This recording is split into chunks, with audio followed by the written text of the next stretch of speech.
diffuse esophageal spasm. It is also called as corkscrew esophagus. Corkscrew esophagus. Now question is, why is it called corkscrew esophagus? We will see later on. Before discussing that, we will see some features of this disease.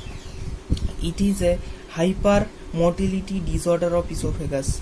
Hypermotility disorder of esophagus. Okay, now presentation or clinical features. What are the features we will see in this disease? Now, main feature is chest pain and dysphagia.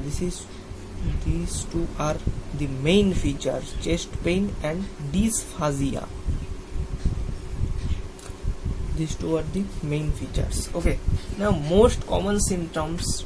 What is the most common symptoms? Now most common symptoms, if we see the most common symptom will be chest pain.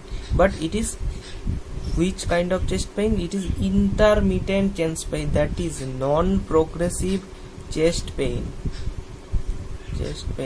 It is more common than dysphagia. We should know that this chest pain or intermittent chest pain will be more common than dysphagia. Okay, now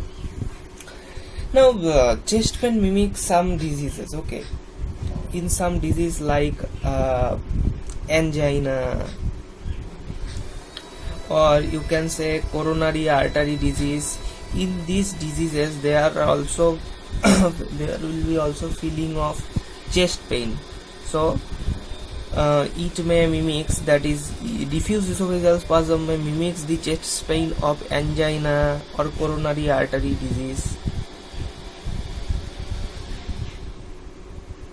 Okay, now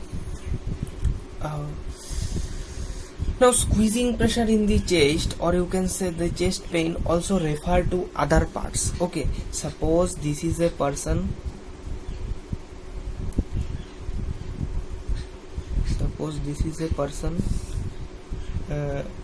if he feels pain in this area, this will be referred to other parts like radius to jaw region, or may radius to arm region, or may radius to upper back. Okay, these three parts: jaw, arm, upper back. Okay, now the symptoms have now what are the aggravating factor, aggravated by, or you can say aggravated by VATD, aggravated by some factors like emotional stress, or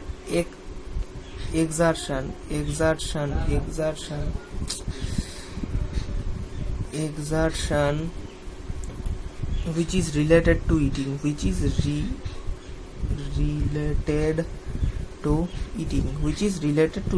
that is exertion. Okay, actually it occurs when we eat something, if we have diffuse esophageal spasm, or you can say in diffuse esophageal spasm patient, when he or she eats something, then there will be exertion of that. Now diagnosis. How do we diagnose this? We first we have to perform barium swallow. We know that we have to perform barium swallow. First test, barium swallow is barium swallow. What we will find in this disease, in this test, barium swallow, we will find corkscrew esophagus. As we find corkscrew esophagus in barium swallow, so we called this disease corkscrew esophagus also. Okay, but you should know it that only 30% of cases or patient, we found corkscrew esophagus only in 30% cases. That means if we do not find corkscrew esophagus, we can say that it is not diffuse esophageal spasm. Okay. Now, another thing is also done for contraction related. Wait. I want to say that for evidence of tertiary contraction, radiological test is done. That is radiological evidence of tertiary contraction. Actually, what we will done in this test? Ambulatory 24-hour pH monitoring. 24-hour pH monitoring is done. Okay, ambulatory 24-hour pH monitoring is done. Why it is done? There are many disease or reflex which may be GERD, that is gastroesophageal reflex, or other reflexes which mimic this condition. Okay, so to rule out that diseases or reflexes like GERD,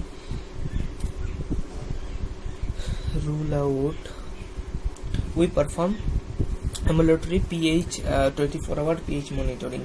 Actually, we monitor the pH for whole day. Okay.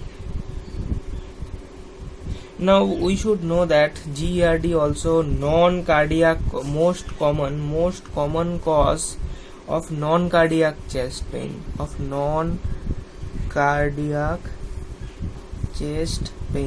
So to rule out this, we perform ambulatory 24-hour pH monitoring. Okay.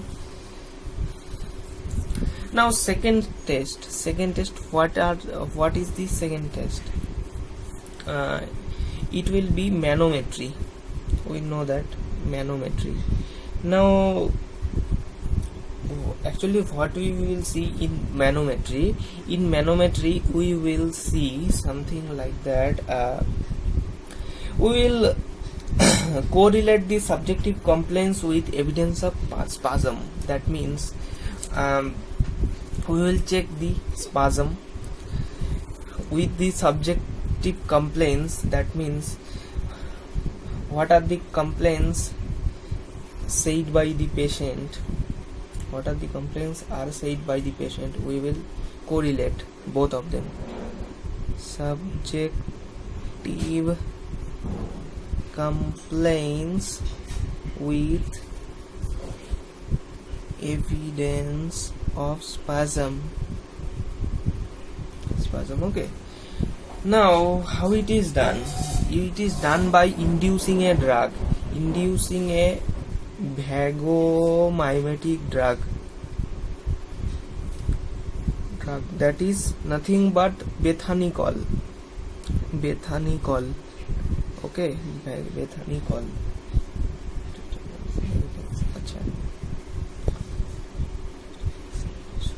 Now, why manometry is done? Actually, manometry is done to differentiate between esophageal spasm for other primary esophageal motor disorder. Okay, there are other disorder also like CSDT. I do not know the full form of this. To differentiate from CSDT, we perform manometry. Now, another manometry also called ambulatory motility record, also called as ambulatory manometry.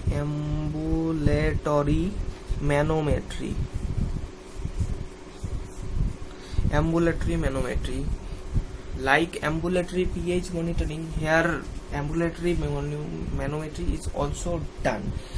You should remember this. Ambulatory manometry pH monitoring is under barium swallow, but here it is under manometry. Okay. Now, it is more preferable than standard manometry. Okay, standard manometry. Okay, now what we will see in this manometry, we will see contraction. We will see that contraction and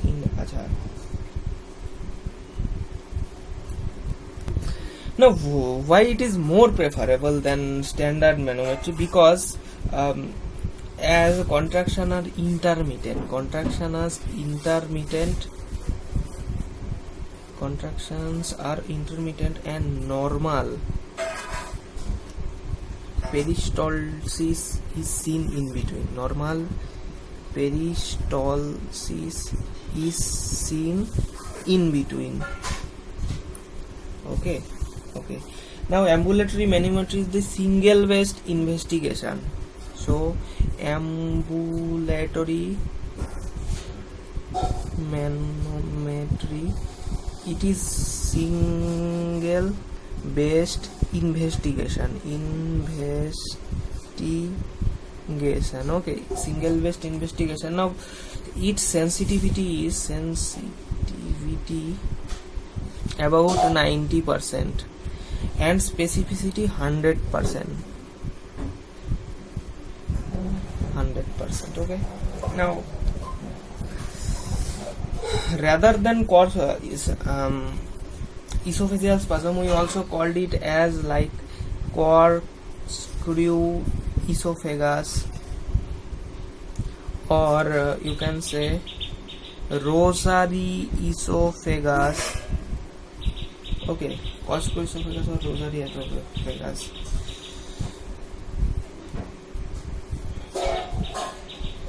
Now what we will see in this disease, I want to say something more about it.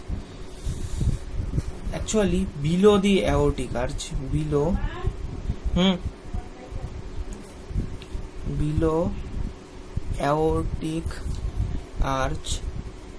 aortic arch, the normal sequential peristalsis is replaced by uncoordinated simultaneous contractions. Uncoordinated simultaneous contraction that produce the appearance of curling or multiple ripples.